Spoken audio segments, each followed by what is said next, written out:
નમસ્કાર 24 hertz news હવે જોઈએ અગત્યના સમાચાર। આગામી ઉત્તરાયણના તહેવારને લઈ નગરજનોને દોરાથી ઈજા ન પહોંચે તે હેતુસર વડોદરા શહેર યુથ કોંગ્રેસ દ્વારા વાહન ચાલકોની ગાડીઓ પર સેફટી ગાર્ડ લાવવામાં આવ્યા હતા।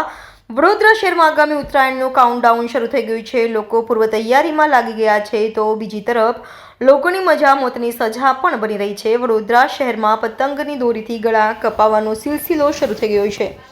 ખાસ કરીને ચાઇનીઝ દોરીઓના કારણે અનેક નિર્દોષ નાગરિકોએ જીવ ગુમાવ્યા છે, ત્યારે આ વખતે પણ આવી પતંગની દોરીઓથી લોકોના જીવ બચાવી શકાય તે હેતુસર વડોદરા શહેર યુથ કોંગ્રેસના કાર્યકારી પ્રમુખ પવન ગુપ્તા દ્વારા સંગમ 4 રસ્તા ખાતે લોકોના વાહનો પર સેફટી ગાર્ડ લગાવવાના કાર્યક્રમનું આયોજન કરવામાં આવ્યું હતું, જેમાં યુથ કોંગ્રેસના કાર્યકારી પ્રમુખ પવન ગુપ્તા અને સાથી કાર્યકર મિત્રો દ્વારા માર્ગ પરથી પસાર થઈ રહેલ વાહન ચાલકોની ગાડીઓ પર સેફટી ગાર્ડ લગાવવામાં આવ્યા હતા। જ્યારે આ સમાજ સેવા બદલ વાહન ચાલકોએ યુથ કોંગ્રેસના હોદ્દેદારો અને કાર્યકરોનો આભાર પણ વ્યક્ત કર્યો હતો।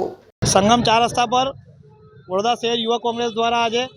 ગાડીઓ પર સેફટી ગાર્ડ લગાવવાનો કાર્યક્રમ રાખવામાં આવ્યો હતો, કારણ કે આવનાર 14 તારીખે વડોદરા શહેરનું નહીં પરંતુ વિશ્વમાં પ્રખ્યાત એવું ઉત્તરાયણ તહેવાર આવવાનું છે। જ્યારે ઉત્તરાયણનો તહેવાર આવતો હોય છે ત્યારે દોરાથી અનેક લોકો ઘવાતા હોય છે અને અનેક લોકોને મૃત્યુ પણ થતું હોય છે। ત્યારે વડોદરા શહેર જાગૃત રહે અને સુરક્ષિત રહે હેતુસર અમારા દ્વારા યુથ કોંગ્રેસના તમામ કાર્યકરો દ્વારા બાઇક પર સેફટી ગાર્ડ લગાવવાનો આજે કાર્યક્રમ સંગમ ખાતે રાખવામાં આવ્યો છે અને વડોદરા શહેરને એક સંદેશો આપવા માંગે છે કે આવનાર દિવસોના અંદર ચાઇનીઝ દોરાનો ઉપયોગ ના કરવામાં આવે। એક જાગૃત નાગરિક તરીકે વડોદરા શહેરના જુદા જુદા વિસ્તારોમાં જે રોડ રસ્તાઓ પર દોરાઓ લટકતા હોય છે અને એના કારણે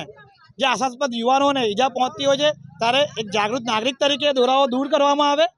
અને વડોદરા શહેરમાં આવનાર દિવસોમાં લોકોને ઘવાતા બચાવવામાં આવે એવો એક સંદેશ આપવા માટે આજે અહીંયા કાર્યક્રમ કરવામાં આવ્યો છે। 70 ગાડીઓને સેફટી ગાર્ડ હાલ પૂરતો લગાવવામાં આવ્યો છે અને આ કાર્યક્રમ આગળના દિવસોમાં જુદા જુદા વિસ્તારોમાં કાર્યરત છે। આજ રોજ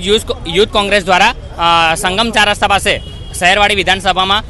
રાહદારીઓ જે આવતા હતા તેમને ઉત્તરાયણના સમયમાં જે રસ્તા પર જે દોરા પડે છે તેનાથી કોઈ નુકસાન ના થાય, કોઈ જાનહાનિ ના થાય અને કોઈ ગંભીર અકસ્માત ના થાય તેના માટે યુથ કોંગ્રેસ આગળ આવીને ફ્રીમાં સેફટી ગાર્ડ લગાવવાનો કાર્યક્રમ રાખવામાં આવ્યો છે અને તમે જોઈ શકો છો કે ખૂબ મોટી સંખ્યાની અંદર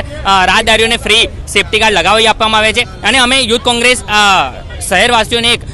સંદેશ આપવા માંગીએ છીએ કે આપણી નજરમાં પણ રસ્તામાં કોઈ દોરો કે કંઈક દેખાય તો આપણે પોતાની ફરજ સમજીને તેને હટાવી દેવામાં આવે, કારણ કે તેનાથી કોઈનો જીવ પણ જઈ શકે છે અને કોઈ ગંભીર અકસ્માત ના થાય તેના માટે આપણે પણ પોતાની કાળજી રાખવી જોઈએ અને સેફટી માટે રસ્તામાં